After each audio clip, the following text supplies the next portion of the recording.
BMW now has a full electric flagship model of fitting stature in its I range of designs. This car, the iX. It's a large luxury SUV aimed directly at the Audi e-tron, the Jaguar I-Pace and the Mercedes EQC, and it showcases everything the company knows about zero-emissions motoring. As it turns out, that's quite a lot. There's a choice of 3 iX variants, all using the same twin-motor, four-wheel drive configuration. Things kick off with the iX xDrive 40, which has 326 horsepower, a 71 kilowatt-hour plus battery pack with a 257-mile range, and, when driven less frugally, a rest to 62-mile-an-hour time of just 6.1 seconds on the way to 124 miles an hour. The alternative iX xDrive 50 flagship model has 523 horsepower, a 105.2 kilowatt-hour battery pack with a range of up to 380 miles, and can get to 62 miles an hour in 4.7 seconds en route to the same top speed.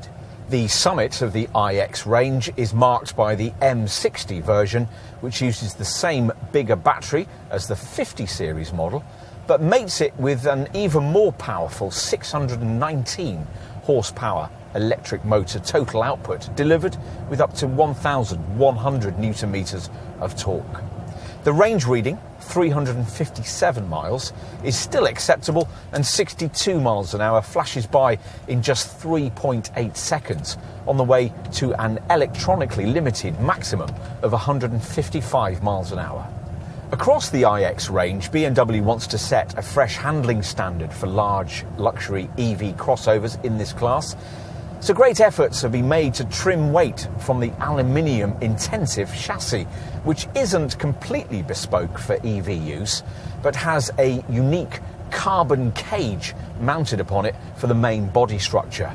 The ride quality on offer from the 5-link rear axle is difficult to better in the class, even with the base xDrive 40 model's standard passive lift-related damping system. Ideally, you'd want BMW's 2-axle air suspension setup, optional on the 40, but standard on the 50 and 60 models, which comes with electronically controlled dampers and is mated to active rear-wheel steering. On the move, the driver can choose high, moderate or low brake energy regeneration settings, or leave the system to do its own thing in adaptive mode. There are 3 My Mode drive settings: personal, sport and efficient, and there's an iconic Sounds Electric artificial EV soundtrack, though we think after trying it you'll prefer to turn that off and savour this BMW's astonishing refinement. It even handles quite a lot like a BMW should, the stiff chassis admirably resisting body lean and the electromechanical steering providing accurate feedback. Hooked up to a DC rapid public charger, 10 to 80% battery replenishment takes between 31 and 34 minutes. The 50 and 60 models aided by the ability to DC charge at rates of up to 195 kilowatts. With a typical 7.4 kilowatt AC garage wall box, you're looking at 11.5 hours to charge the xDrive 40 to full from empty. It'd be 16 hours 45 minutes for the xDrive 50 or the M60. By and large, BMW doesn't do beautiful, but it is very much a specialist in striking, and this iX is certainly that. It's certainly big, just under 5 metres long, around 2 metres wide and a fraction under 1.7 metres high. About the same size, in other words, as the company's X5, which BMW claims shares nothing with this car. Like the old i3, there are carbon fibre cores for the windscreen pillars and cant rails, and aluminium honeycomb door sills too. Plus, in this case, carbon fibre reinforced plastic for the roof, all of it intended to allow this car to tip the scales somewhere near the class norm point of around 2.2 tonnes. Inevitably, though, the iX gets nowhere near that benchmark. Think nearly 2.6 tonnes, 650 kilos of which is accounted for by the lithium-ion battery pack. One day, historians will be shocked that EVs were ever like this.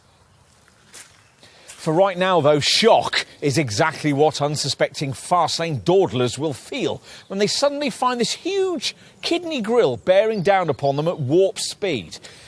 And in profile, well, the shape may appear a touch ungainly, but it's undeniably aerodynamic with a sleek drag coefficient of just 0.25 CD. There's a wraparound look to the tailgate with thin horizontal rear LED lamps stretching towards the central BMW roundel in an unnecessary attempt to emphasise this car's prodigious width.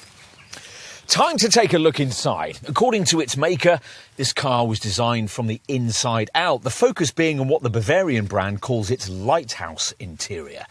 It's certainly light, especially with this Sky Lounge panoramic roof fitted, and it's certainly not like any BMW you'll ever previously have experienced. There's so much to take in.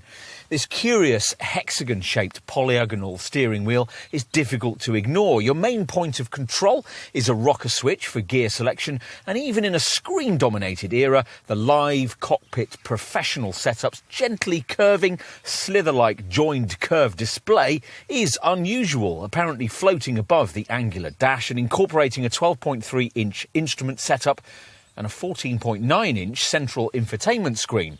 Strange trimming combinations assault the eyes.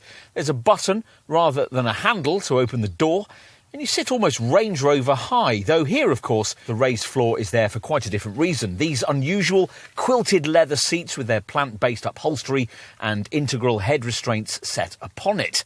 This centre console's a bit different, designed, BMW says, in the style of a high-quality piece of furniture, and freestanding, so there's a lovely open footwell right across the front of the car.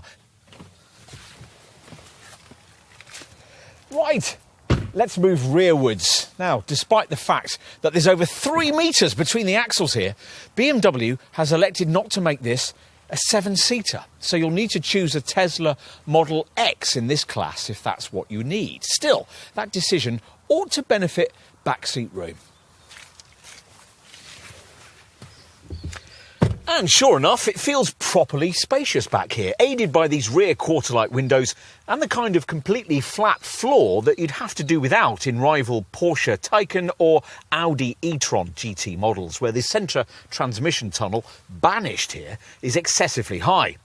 Because the floor isn't inset with little so-called foot garages, the insets into the lower EV floor plan that you'd get with the rival VW Group luxury EVs just mentioned, your feet are positioned a little higher, but there's plenty of knee space, and unlike with rivals, you don't have to pay extra for rear seat climate controls, which sit beneath these twin central vents. Let's finish with a look in the boot. Now, given nearly 5 metres of body length, you'd hope for plenty of luggage capacity here. Actually, the powered tailgate with its 2-piece parcel shelf rises to reveal a 500-litre space. Not bad, might be your initial thought, until you check rival stats and realise that this is pretty much the same as you'd get from a Jaguar I-Pace or a Mercedes EQC, and they're both significantly smaller SUVs.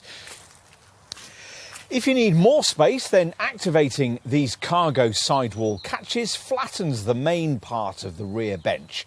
There are also little buttons just inside the rear doors that do the same thing, and that frees up 1,750 litres of space. The game moves on quickly at the top of the EV segment. Here at a stroke is what the next generation of cars in this class will feel like, which is an impressive achievement given that BMW still hasn't quite managed to create the kind of completely bespoke EV platform that a car like this ideally needs. For all that, though, there's so much here that's incredibly intriguing if you can bring yourself to like the divisive way this car looks. The dramatic cabin feels like a real step into the future, with enough of a quality feel to justify the prodigious pricing. To drive, there's plenty of the brand's DNA, the iX setting new class standards and excelling in terms of refinement and the cleverness of its adaptive brake energy recuperation system.